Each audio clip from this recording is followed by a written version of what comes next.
Good morning everyone. अभी बहुत सारे आर्टिकल पब्लिश हुए हैं कि श्रीलंका में जो इकोनॉमिक क्राइसिस है वो लगातार गहराता जा रहा है। इसका क्या कारण है, इसके बारे में हम इस आर्टिकल में चर्चा करेंगे। और ये खबरें निकल के आ रही हैं कि लगभग 60 लाख से अधिक लोग जो हैं खाने के संकट से जूझ रहे हैं, और वहाँ पे जो खाने की कीमतें हैं लगातार वृद्धि कर रही हैं। जो खाने का सामान है, यहाँ तक कि जैसे ही रसिया यूक्रेन वॉर हुआ था तो खाने की कीमतों में जिस तरीके से वृद्धि हुई है, तो इसका जो इम्पैक्ट है श्रीलंका पर भी नज़र आता है। हमने ये भी देखा है कि श्रीलंका की हेल्प इंडिया ने बहुत ज़्यादा की है, और ये अनुमान लगभग ये है कि लगभग 32,000 करोड़ रुपए का लगभग हम जो उनकी हेल्प कर चुके हैं, और लगातार उनकी हेल्प हम करते जा रहे हैं। इसका दूसरा बड़ा जो कारण ये है कि जो श्रीलंका जो है चीन के कर्ज में फंसा हुआ है, जिससे वो इसमें निकल नहीं पा रहा है, क्योंकि बहुत ऊंची दरों पर उसने पैसा लिया है चीन से, जिससे उसको उसको चुकता करने में बहुत ज़्यादा उनको टाइम लग रहा है। और जैसे ही क्या होता है कि इकोनॉमिक क्राइसिस से श्रीलंका की लगातार बढ़ती जा रही है, जिससे वो अपना जो फॉरेन डेब्ट है, फॉरेन जो उन्होंने ऋण लिया है, उसका ब्याज भी, इंटरेस्ट भी चुकाने के लिए उनके पास पैसे नहीं हैं। इसके सारे कारणों के बारे में आज हम जानेंगे, और क्या कारण है ऐसे कि श्रीलंका की हालत ऐसी हो गई। शुरुआत करते हैं भारत के पड़ोसी देशों से। तो भारत के जो सभी पड़ोसी देश हैं लगभग इस समय इकोनॉमिक क्राइसिस से गुजर रहे हैं। इसका जो अगर मैं बात करूं, देखिए अफ़गानिस्तान तो गुजर ही रहा है, क्योंकि अफ़गानिस्तान की पॉपुलेशन लगभग 4 करोड़ है, और वहाँ पे तालिबान का शासन आ चुका है, जिससे वहाँ पे जो उनके अमेरिका में अकाउंट थे वो सारे फ्रीज़ कर दिए गए हैं, कुछ भी पैसा उनके पास नहीं है। तो एक तो अफ़गानिस्तान हो गया। पाकिस्तान को आप जानते ही हो कि पाकिस्तान के पास कुछ है भी नहीं। नेपाल की बात करूं तो नेपाल भी इस समय आईएमएफ के दरवाजे खटखटा रहा है कि हमें कुछ मदद कर दीजिए और हमें जो पैसे की ज़रूरत है। बांग्लादेश की बात करूं तो बांग्लादेश की भी सेम हालत है। बांग्लादेश के पास भी पैसा नहीं है, और बांग्लादेश भी आईएमएफ के पास जा रहा है कि हमें अपने देश को चलाने के लिए। क्या होता है कि दो बैंक होती हैं, एक होती है वर्ल्ड बैंक।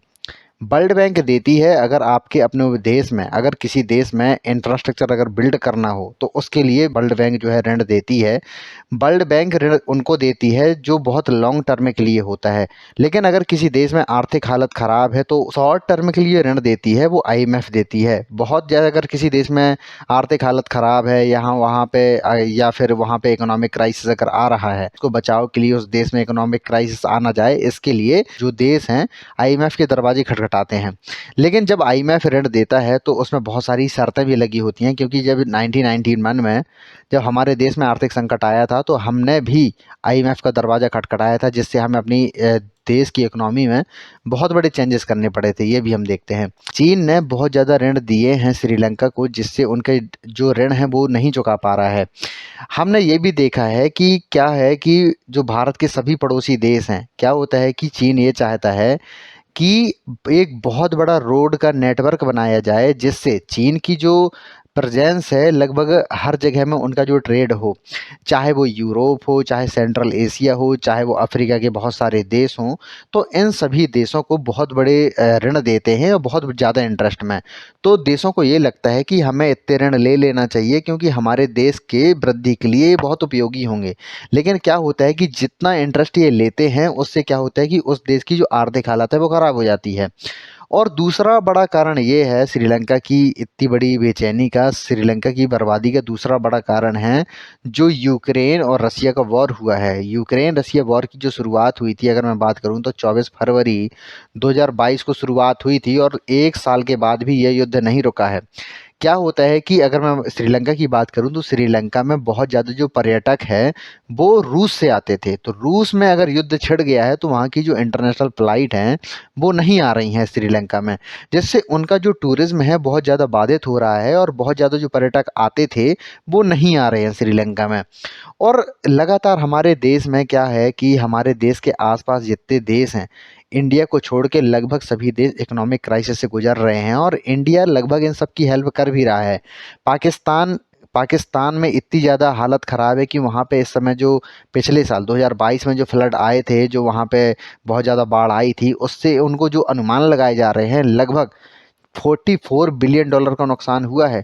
लेकिन लगातार वहाँ पे ऐसी व्यवस्था नहीं है कि अगर विदेशी रेमिटेंस अगर आ रहा है तो लगातार वहाँ पे जो जनता जिससे प्रभावित हुई है तो उनको वो पहुँचा सकें, उनके पास ऐसा जाल नहीं है। ये भी हम देखते हैं। पिछले साल हमने देखा था कि श्रीलंका में जिस तरीके से उनको ये बोला जाता था कि जो राजपक्षे फैमिली थी, उन्होंने बहुत ज़्यादा करप्शन किए हैं और अपनी बहुत ज़्यादा पूँजी इकट्ठी कर ली है, जिससे वहाँ की जनता क्रोधित हो गई थी और उनके राष्ट्रपति भवन में इस तरीके से हमने देखा था कि उनके जो राष्ट्रपति भवन को उनको तोड़-फोड़ डाला था और जो राजपक्षे फैमिली थी, उनके प्रधानमंत्री और राष्ट्रपति को अपने देश छोड़ के भागना पड़ा था। ये भी हमने देखा था। एक और हमारा पड़ोसी देश है, वो है, देखिए क्या होता है कि ये सारी जो खबरें निकल के आ रही हैं, तो अब मैं आपको बता रहा हूँ, फॉरेक्स रिज़र्व जो हैं श्रीलंका के और पाकिस्तान के, अगर मैं बात करूँ तो इतने बेकार चल रहे हैं। पाकिस्तान का जो फॉरेक्स रिज़र्व है लगभग $4 बिलियन है। $4 बिलियन का क्या मतलब हुआ? अगर मैं पाकिस्तान की अगर मैं बात करूँ तो पाकिस्तान की टोटल पॉपुलेशन लगभग 22 करोड़ है। 22 करोड़ की पॉपुलेशन में अगर आपके पास $4 बिलियन का अगर आपके पास फॉरेक्स रिज़र्व है, तो ये मान के चलिए कि आप मैक्सिमम 1 मंथ की जो इम्पोर्ट हैं वो आप कर पाएँगे। एक्सपोर्ट तो आपके पास कुछ है नहीं। तो इनका जो नंबर है, अगर मैं पाकिस्तान की बात करूँ तो फॉरेक्स रिज़र्व में 103 आता है। अगर मैं श्रीलंका की बात करूँ तो फॉरेक्स रिज़र्व में 120वें नंबर पर आता है। इनके पास लगभग $2 बिलियन का सिर्फ फॉरेक्स रिज़र्व बचा है। इनका देखिए, अब मैं आपको एक-एक करके मैं आपको बताता हूँ क्या हुआ था, कि सीक्वेंस वाइज़ अगर मैं आपको समझाऊँगा तो आपको ज़्यादा अच्छे समझ में आएगा कि श्रीलंका में आखिर हुआ क्या है। श्रीलंका में 2019 में क्या हुआ कि ईस्टर में जो ईसाइयों का एक त्योहार होता है, उसमें एक बम विस्फोट हुआ, जिसमें सैकड़ों लोग मारे गए और लगभग जो गिनती अनुमान लगाया जा रहा है, लगभग 253 लोग इसमें मारे गए थे। जिससे वहाँ के जो पर्यटक हैं लगातार उनके, क्योंकि अगर किसी क्षेत्र में अगर बम विस्फोट हो जाए, तो वहाँ पे कोई घूमने क्यों जाएगा? ये भी है। तो हमने ये देखा है कि उनके जो विदेशी मुद्रा भंडार में लगातार गिरावट आई। उसके बाद ये हुआ कि जो गोटाबया राजपक्षे थे, उन्होंने, सरकार ने जो उस समय जो कैंपेन उनका चल रहा था, जब चुनाव के टाइम पे, तो उन्होंने ये वादा किया था कि जो किसान होंगे, किसानों को बहुत कम दरों पर एसओपी दिया जाएगा। और इसके बाद जो लगातार उन्होंने ये वादे किए थे, उसके बाद ये हुआ कि 2020 में महामारी आ गई कोरोना की वजह से, जिससे क्या होता है कि श्रीलंका चाय, रबड़, मसालों का बहुत बड़ा उत्पादक है और निर्यातक है। जिससे इन सब की जो निर्यात में कमी देखी गई, जिससे उनका पर्यटन घटा, जो राजस्व में जो गिरावट आई वो अलग थी।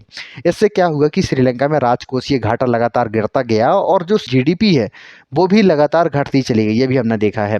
और जो विदेशी मुद्रा भंडार है, इससे लगातार कम होता चला गया, क्योंकि देश चलाने के लिए बहुत सारी सामानों की ज़रूरत होती है, जिनमें क्रूड ऑयल भी शामिल होता है। अब मैं आपको ये बताता हूँ कि क्या होता है कि श्रीलंका ये चाहता था कि हम अपनी जो खेती है, यूरिया का इस्तेमाल करते हैं, बाकी सारे उर्वरक का इस्तेमाल करते हैं, ये बहुत हानिकारक है मिट्टी के लिए, इससे हम जैविक खेती करेंगे। तो उन्होंने ये कहा कि 2021 में उन्होंने अपने सभी किसानों के लिए मतलब उर्वरक मंगाए ही नहीं और 100% जैविक खेती करने के लिए उन्होंने बोला। इससे क्या होगा कि उनकी जो पैदावार थी वो कम होने लगी और उनके जैविक खाद्यान्नों के प्रयोग से खाद्य उत्पादन में बुरी तरह प्रभावित हुआ और उनकी जो खेती है लगातार कम होती चली गई। और इससे क्या हुआ, श्रीलंका के में क्या हुआ, खाद्य की कीमतें और जो मूल ह्रास मुद्रा की गिरावट हुई, डॉलर के मुकाबले लगातार उनकी जो मुद्रा है गिरती चली गई।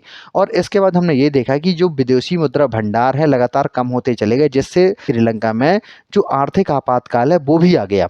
इसके बाद हमने ये देखा है कि जो चीन का कर्ज भी इन्होंने लिया था, क्या हुआ था कि 2005 में इन्होंने कुछ कर्ज लिया और जब ये चुका नहीं पाए, क्या होता है कि एक होता है सफ़ेद हाथी की, ये किसी काम का नहीं है। इसके बाद हमने ये देखा कि हम्बनटोटा जो बंदरगाह था, वो भी उन्होंने $1.4 बिलियन में उन्होंने लीज पर दे दिया 2017 में चीन को, 99 ईयर के लिए।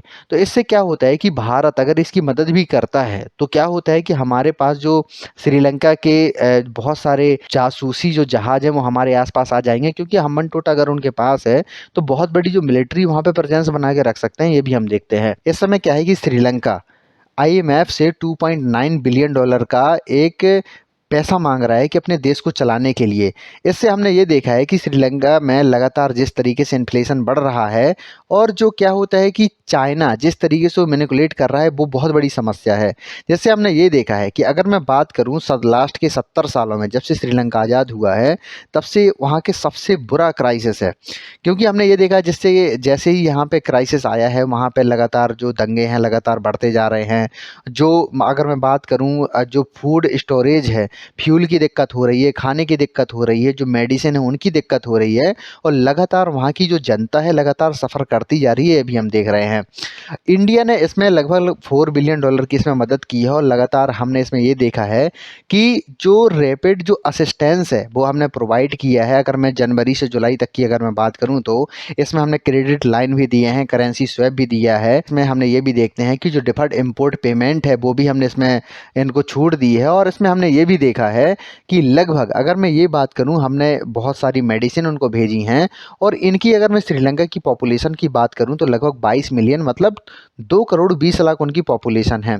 और अगर मैं इस समय श्रीलंका की बात करूं तो लगभग 50% से ज़्यादा वहां पे इन्फ्लेशन रेट चल रहा है, जिससे वहां पे जो खाने की कीमतें हैं लगातार बढ़ती जा रही हैं, जिससे वहां पे ये हो रहा है कि वहां की जनता जो है लगातार प्रोटेस्ट कर रही है अपने देश के खिलाफ। ये हम देख रहे हैं क्या होता है कि जैसी श्रीलंका की हालत है वैसी पाकिस्तान की भी हालत है। अगर मैं पाकिस्तान के फॉरेक्स रिजर्व की बात करूं तो वहां पे जो पाकिस्तान के फॉरेक्स रिजर्व टोटल रह गए हैं लगभग $4 बिलियन है, जो केवल एक महीने की सप्लाई चेन को ही पूरा कर सकते हैं, हम देखते हैं। और पाकिस्तान का जो रुपी है लगातार गिरता जा रहा है, जिससे खाने की कीमतें हैं लगातार बढ़ती जा रही हैं। अगर मैं अभी तक पाकिस्तान की बात करूं तो पाकिस्तान के ऊपर अभी तक लगभग $126 बिलियन का उनके पास फॉरेन डेब्ट है, जो उनके ऋण चुकाने के लिए भी उनके पास पैसे नहीं है, अभी हम देख रहे हैं। और हम ये भी देख रहे हैं क्या हो रहा है कि पाकिस्तान के पास पाकिस्तान की टोटल जीडीपी की अगर मैं बात करूं लगभग $250 बिलियन है और अगर उनके पास इतना कर्ज है तो आप समझ सकते हैं कि लगभग इसका 35 से 40% उनके पास विदेशी कर्ज है। तो आप ये समझ सकते हैं कि कोई देश किस तरीके से चल रहा होगा।